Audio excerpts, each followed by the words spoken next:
is great. The car seat we need to update our car seat legislation, by the way. We're not actually, I was tired. Andy, come join us. Come closer. Okay, we're live. Welcome, everybody. It's Senate Democratic Caucus. We're a little tardy here. It's we're starting, and we are today going to focus on the bottle bill. And if we have some time, we'll talk about workforce development. But right now, we're going to talk about the bottle bill, and there are lots of questions about it. So I'm hoping we're going to have a good conversation. So first of all, thank you to Senators Gulick and Renner for our snacks. Very much appreciated. And no bottles though. And we're going to, Senator Bray, would you take it away and frame up the conversation for us? Where we are, where we've been. Sure. What's happening? What's on the table? Excuse me. So we're talking about House Bill 158, the redemption bill, the bottle bill, and looking at revising the bottle bill. I would say if I had to step away from all the details, and there are still a lot of details that will be developed over time because of the process that I'll describe, that we're going to establish a producer responsibility organization. But before getting into that, we have a law that has failed to evolve over time, and there are definitely some challenges with the current law. For instance, there are places that are no longer interested in redeeming bottles because they find it difficult to manage them. There are costs are being borne, and some of that relates to not changing the cost structure for handling bottles. So there are things that we've been discussing for several years, but it's yet to get to the finish line. We hope to get to the finish line this year that will change the cost structure. But the 100,000-foot view is that it should be as easy to redeem something as it was to purchase something. And right now, that's definitely not the case. You end up having your redemption centers. We're hearing about some redemption centers have either closed or curtailed hours because of costs of operation or difficulty finding staff. And so as we talk about expanding the number of materials captured by the bottle bill, because the bottle bill separated materials are cleaner and at a higher value in the world of recycling materials. They're much more often a glass bottle. A bottle bill is much more likely to live on as a glass bottle again, as opposed to having sort of a downgrading cycle where something becomes less and less valuable over time. So that glass might just end up as filler in a road bed. So we're aiming for ease of redemption to make it a business that people actually want to be in. It's affordable to be in. There are opportunities that for improving that handling. For instance, one of the provisions in the bill addresses the labeling of bottles. So you would have something like a barcode on them, or a QR code, or maybe both, so that automated equipment can scan that and handle it. In contrast, when we visited as a committee, we went through the whole process with them, and they were handling every container 6 times by the time it came through the door to when it finally left in the truck to go off to the recycling. It was very labor intensive, and frankly, we would like to make sure that it's a business that people want to be in. So burden sometimes right now it's established as a burden. So what's the answer to all this? Really, we have for other when you create a product and don't think about what's going to happen to it in its useful lifetime as a manufacturer, you can end up creating burdens for others. So we have this waste stream, and it's the manufacturers of the products that are creating that waste stream have no obligation to be thinking about how to do it better, how to handle it more cost effectively. And when we have problems like this, we have in the past on things like paint, batteries, things containing mercury, electronic waste, we've created what we would call a producer responsibility organization. So you create it, you have an obligation to help manage its, the life cycle of that product in order to reduce waste, reduce energy costs, reduce environmental impacts. And no surprise, when someone's responsible for what's going to, they're going to see a cost for how it's managed at the end of life. They tend to think more creatively and responsibly about how the whole thing is created from the get-go. Because they have a financial stake in managing it. So the heart of the bill is creating a producer responsibility organization that will allow Vermont to expand the number of products that are covered and handle them under the auspices of a producer responsibility that will come online in 2027. So there is a long process in terms of preparing to handle the product. And I'll say briefly that you've probably been in they pour out bottles and then they're pitching them around. In Vermont, each one of those things gets referred to as a sort, and that's because someone's responsible for creating the product, and they have to keep track of where did it come from. So right now, Vermont has something in the neighborhood of 120 sorts. That's a lot. This bill, prior to creating that whole PRO, we're saying we could do better, and the way we do better is to say that if you'll join in with other products and be mingled with your product will be mingled with theirs, co-mingled. You're going to come through at a lower cost. For those who want to keep their products separate, there's a higher cost because those extra sorts, that extra handling, imposes costs on the redemption centers. So in the near term, we help redemption centers pinch their pennies now by encouraging in a financial way commingling the bottles to reduce the number of sorts, to simplify the processing, while and in the near ahead, we end up saying that the producer responsibility organization will be created, reviewed by the Secretary of State, approved and implemented coming online in 27. So it's actually, for some people, they wish we were getting there sooner. For other people, they're, well, for those, what we're really balancing off is to make sure that it's a carefully constructed system that operates at a higher level of efficiency, reduces cost of handling, and supports automation. So, what I mean by automation, we also visited a dance center last spring where when you went in, the place was spotless. You went to it looked like a giant dryer, big round door. You open this thing up, and you could pour like a trash can full of returnables into this cans and bottles. Close the door, hit the button. It went through and counted each one using the barcode, so it knew exactly whose bottle and what manufacturer it came from.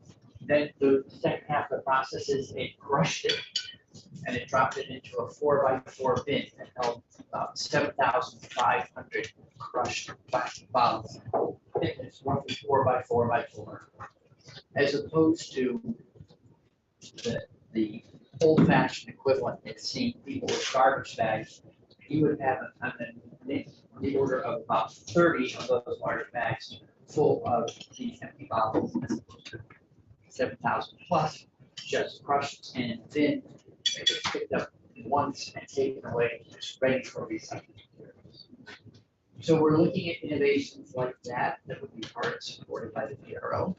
We're learning from states like Oregon, where you can have, in essence, something like a barcoded sticker that you put on your bag of redeemables. You drop that off, it gets sorted in an automated center elsewhere, and the credit gets sent back to your account. So there, I can imagine a time, an opportunity in the bill that we're looking at where, just like you have curbside recycling right now, you might even end up with a vendor who sees an opportunity, curbside redemption. All your, the value of all your materials will be credited either to your bill or it will be credited to your bank account. Not a customer of that. So that's, that is an overarching shape. It spans the number of materials, online 27. We ask those who are creating the materials to begin with to think proactively ahead of time, just as we do again for batteries, paint, mixed mercury, electronic waste.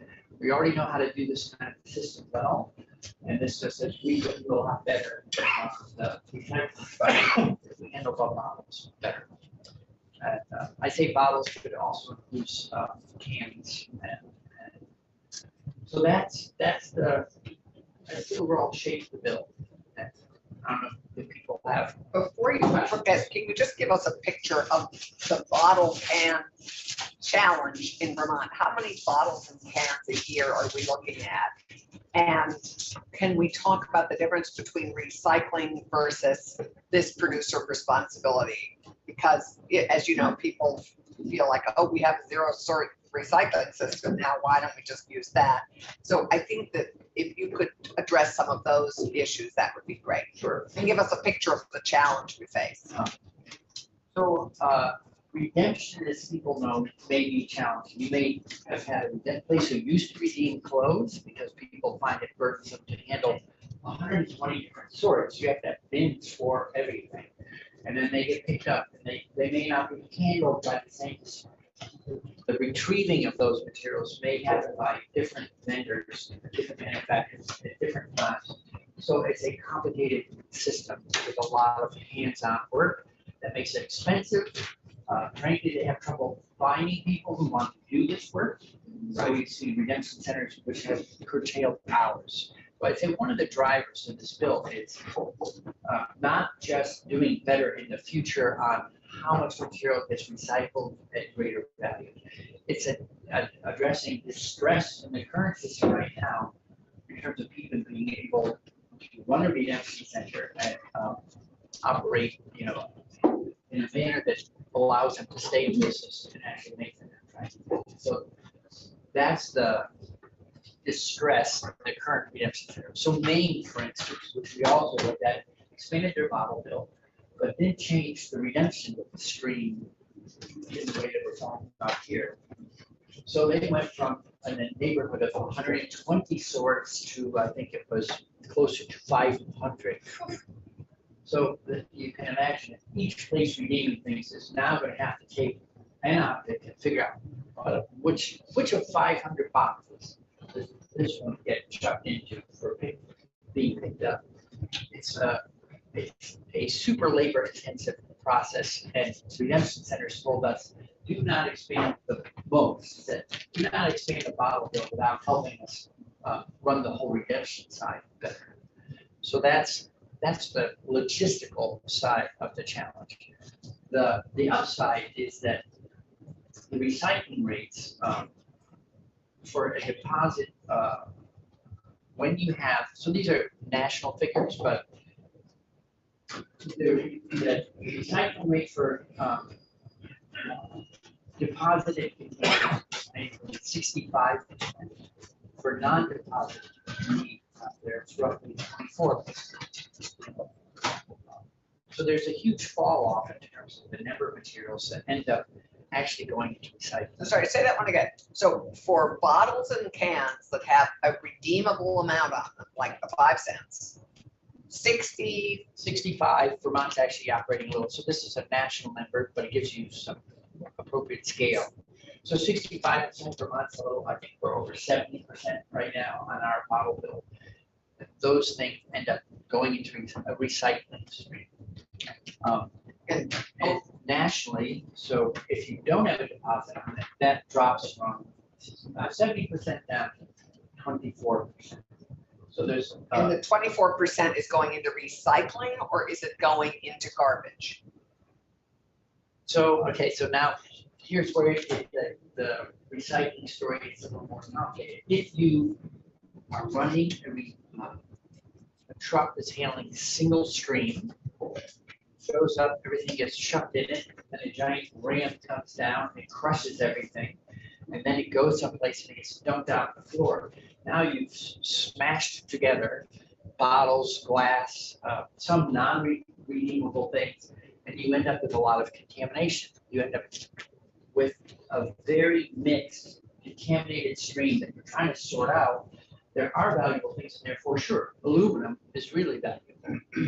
PET plastic, like a plastic soda bottle, is also super valuable. Other plastics are less valuable, but now you smash them all together. They end up dirty and contaminated.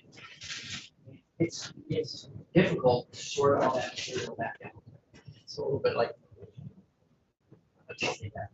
When the bottle stream, they're separating things out of glass and clean and other glass, and the cans and plastics get separated out and sorted. So you just end up with a higher quality, cleaner stream of materials, which makes it much easier to find a home for in the world of recycling, because there is a market out there for sure to take plastics and turn them into when it is clean plastic, you can make it into more food grade. So that it's not sort of downcycling, where your plastic, the only thing that happens with your food grade plastic, you just turn into a park bench. We all love park benches, but it's not a sort of a highest and best use of that material. And value in that clean original plastic is lost because you're putting it into a more contaminated product. So the PRO is addressing how do we handle these things more efficiently downstream by making the producers responsible for supporting a system that it helps us keep these recycling rates up with ease of redemption that will allow us to expand the total range of things that are collected. Because we think back to when the dollar bill was created, 1971, I think it is, there were a lot of things that none of us had ever seen before, from powertrains to if you walk through the grocery store with a redemption manager, they will point out all sorts of things you've never thought of that are out there for you to buy these things. So we're operating, collecting only a smaller sliver of this whole range of materials, and leaving a lot of valuable materials going off into a contaminated waste stream. So are there any questions at this point, and then we'll go to the specific bill recommendations? Irene. Thank you. My Republican opponent got money from Casella last year, didn't help him win, but I'm curious what Casella has against a bottle bill, in a nutshell. They're coming in to testify, so the bill won't be out till the end of the week. We're still taking some testimony. Casella, I talked with Casella reps and stuff like that, but their formal testimony is coming in tomorrow. So I don't want to really characterize what they're going to say, but obviously in a certain way they view this as competition. That if the bottle bill now takes more materials in, that's less material that's going into blue bin. But there are pros and cons to that. That also means less material means less trucking. One of the things that has been problematic is glass. And there's a lot of glass in blue bin. It's heavy, it ends up in MRFs, it's highly abrasive, it gets smashed on the way, it's smashed going through the materials handling facilities, it grinds up, it damages equipment, and it creates problems. So the fact that they will be able to lose some problematic materials is going to offset, in part, losing some materials they would like to continue. And we'll hear more about that now. The other thing I would say is they haven't signed up to do this, but they do curbside pickup in a large portion of the state. It's there's no reason, and this is a business decision for them, but there's no reason that they couldn't say, we're adding a second bin, and it's the yellow bin. You put all your redeemables in the yellow bin. And we'll take those materials, and they're gonna be already sorted, high quality. And the value of redemption will go against your bill, or will credit your bank account, whatever the method is. So I'm not saying they've said this, but there is really an opportunity for someone to be in redemption business. Bobby has a question, and we'll go to the specific recommendations of the bill. Yeah, I was wondering what type of bottles are you talking about? Is it wine bottles, whiskey bottles, soda bottles? I mean, because, All of those bottles. Yes. well, Water bottles. So I think, Water bottles are I added. mean, Yes. which- Yeah, what's So going? so Chris, talk to us about what, Yeah, because now, so this is about containers, and a container means the individual and separate bottle, can, or jar, opposed to glass, aluminum, or metal, polyethylene terephthalate, which is PET, so about high density polyethylene, or any combination of those materials containing a beverage. This definition does not include non-carbonated beverages with a container size very large ones, greater than 2.5 liters, and carbonated beverages with a volume greater than 3 liters. So really all bottles. so are you talking about mayonnaise jars and No. salad dressing jars or anything? So these are, things we would call beverages. it includes water bottles, right? Yeah, I mean, so yes, water bottles are included. Wine bottles. Wine bottles. Here's what it's not food milk. It's not milk bottles. Well, they won't take milk cartons now because it's got that plastic film. Yeah.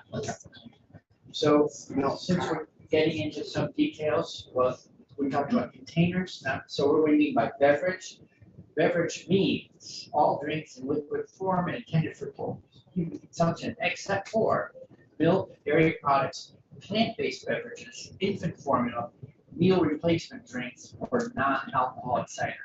So these, all those are listed because there is a nutritional need that's being addressed. There was an argument that it could become burdensome in some way, and we didn't want to have anyone feeling that infant formula, for instance, now is somehow more difficult to get, or more expensive, so that they are exempt. Which we had a year ago this month. So that is. So the specifics of the bill, the amount, money is still at 5 cents for those that do go into, Yeah. the money is still 5 cents. 15 cents. Deposit does not change. The, still a nickel, although there's a provision, if we go to a dime, if recycling rates drop for 2 or more years, below a schedule that's laid out that has us over time between 2040 achieving higher recycling rates. And so, but otherwise, we're sticking with a nickel deposit.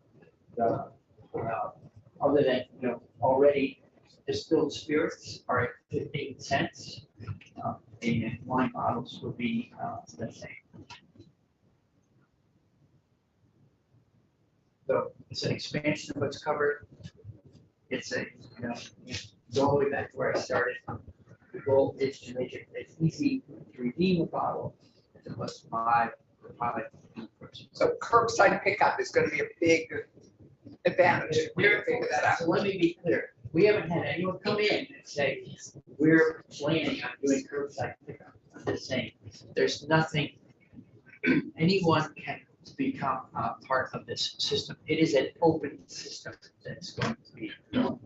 Chris, did you Andy, take testimony about small producers, like if you're only producing a few thousand gallons, or like small distilleries or wineries? saying that this so- is burdensome to. Yeah. So we actually had testimony from the in-state wine association. So there's, in other states, small volume producers, regardless of their location, there are exemptions for, so we're considering an exemption that allows small producers not to be included in the bill. It'd still be labeled as having the deposit, but they wouldn't be responsible, they wouldn't have to pay that. Or they wouldn't label their both, or both. So let me, I don't wanna, that it's the perfect kind of nuanced question that it's You'll still. figure it out. Decent sorted out. So they actually are covered by the bill. I should make sure, not only they say, oh, you're just out, forget about it. But they may not have to participate in the redemption program. You may hear from small producers that say, I don't, wait, I'm a small producer, how am I gonna go? I'm in Bennington, how am I gonna go get bottles from Derby Line? That's a long drive.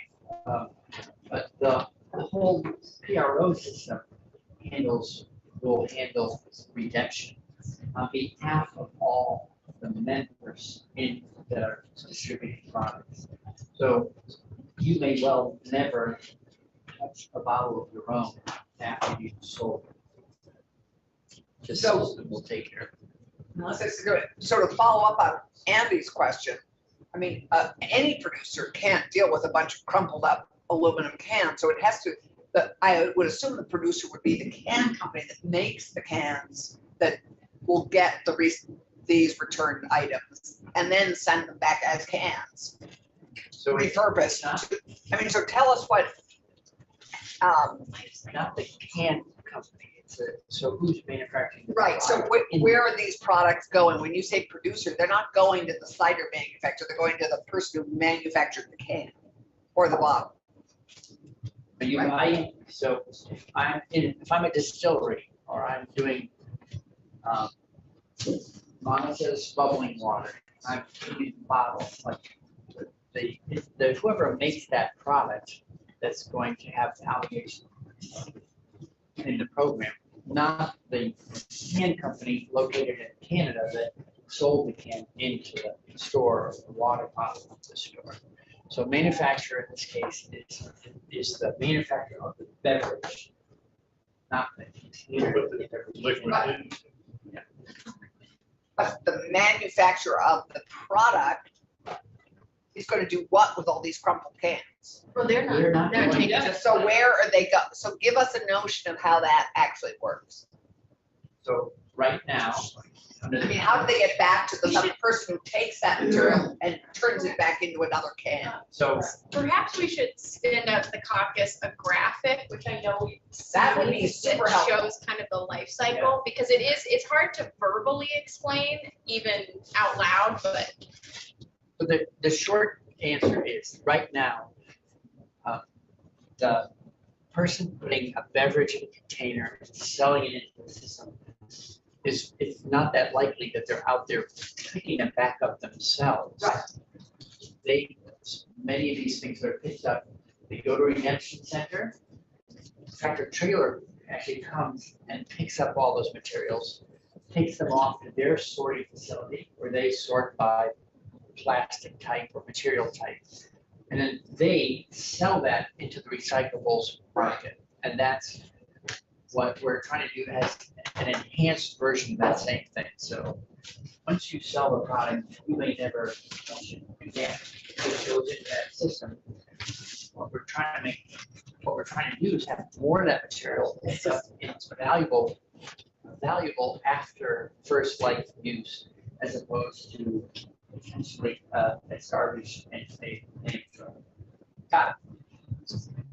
Any other questions? When, Did you take testimony on, the fee, like 5 cents now is a lot different than 5 cents in the 70s?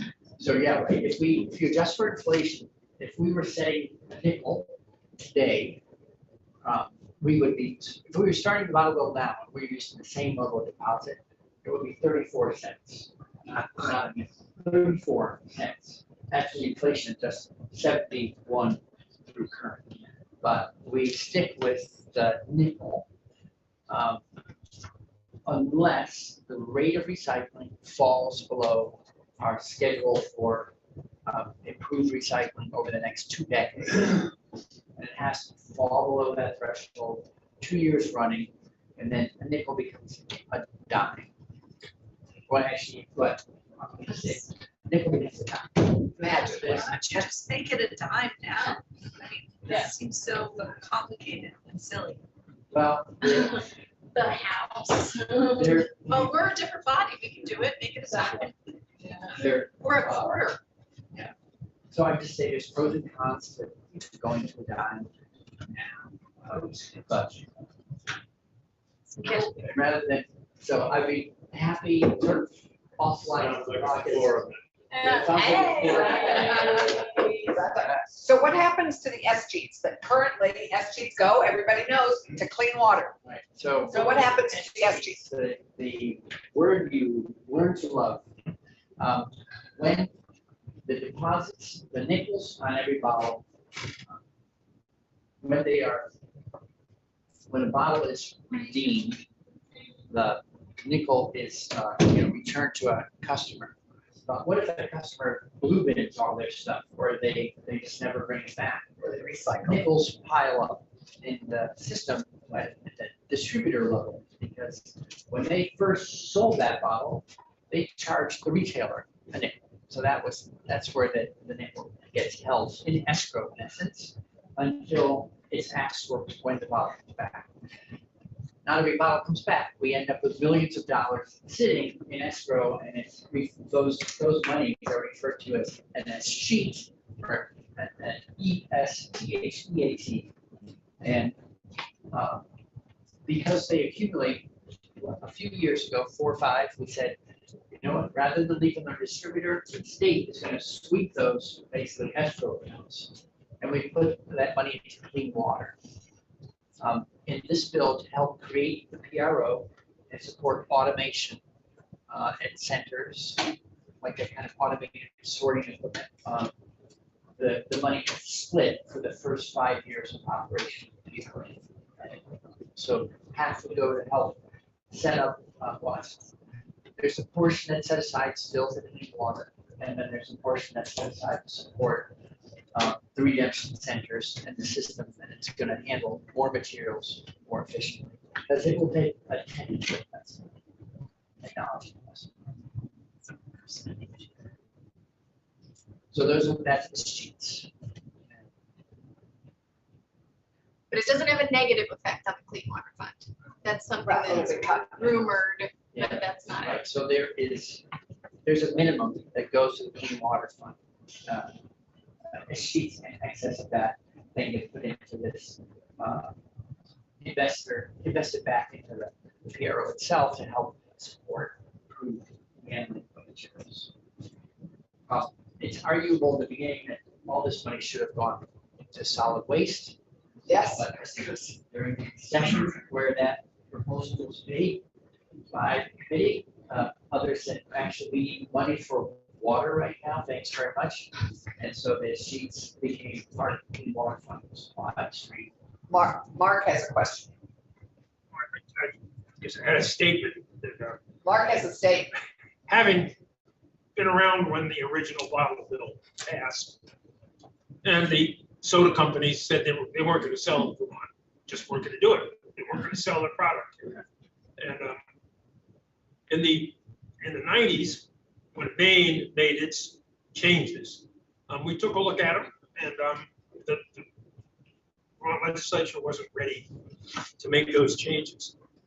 This bill is by no means radical. Since Oregon and Vermont had deposits, European countries now have deposits, and they've made advances, have new approaches. Other states have made changes, joined in the bottle bill, and it's the bill that's being presented has been crafted by people in other places that have spent a lot of time on the common issues. And there seems to be a kind of a bringing together of minds to address many of the smaller picayune concerns that we've had over the last several decades. This is not a radical bill. It's where the world is going, and we're going along in that direction together. This is not us getting out in front, trying to be first on everything. It's a little bit of catching up. Yeah. And it, That's a I'm- good frame up. And it's just the It's- beginning of producer it's response. less pushy than I would have advocated for, but it's a step in the right direction and it's mainstream. We must be doing something right. Mark wanted more. So, any other questions right now? Because we're gonna have more of this. I think the graphic would be helpful. I think understanding, I think this is a great start. Sure. So thank you. I know it's a bill, and all the ones that deal with that are actually, we actually all experience this need and this product, and we all are frustrated by the redemption system at the moment. And anyway, so this is one of those rubber hits the road bills that everybody is going to appreciate. Thank you. And I would also thank Senator McDonald for that reminder. We are really catching up. The world of beverages has expanded vastly and we're stuck with a narrow slice. It was at the origin was a meaningful portion of that total stream. I also just remind us that when we did that single-use plastics bill like 3 years ago, there was a lot of Plastic bags. the single-use plastic bags, those tissue paper thin bags. We also had styrofoam, plastic stirrers for coffee. So it was really the bags that were, for many people, or outside the building mostly, they said, we can't, basically, we sort of can't live without these bags. And it turns out that Vermont was using roughly 330 million of them a year. We said, they are very problematic. They handle the waste stream, they jam equipment, they wrap around stuff. They go tumbling through, they're on the State House lawn, they used to be. So we went and we enacted that July 1 of 19, I think it was, or 20, and 20, because the pandemic was underway. And there was not a peep, it took about a week or two for people to remember that, oh, you could use, bring the bag that you could use again.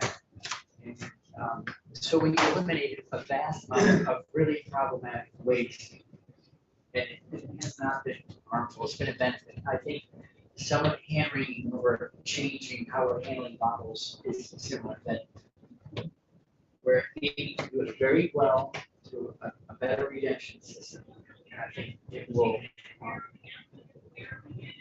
will work more smoothly than I think people realize. Well, dealing with our waste is one of the things we need to deal with. So thank you all for this. This was actually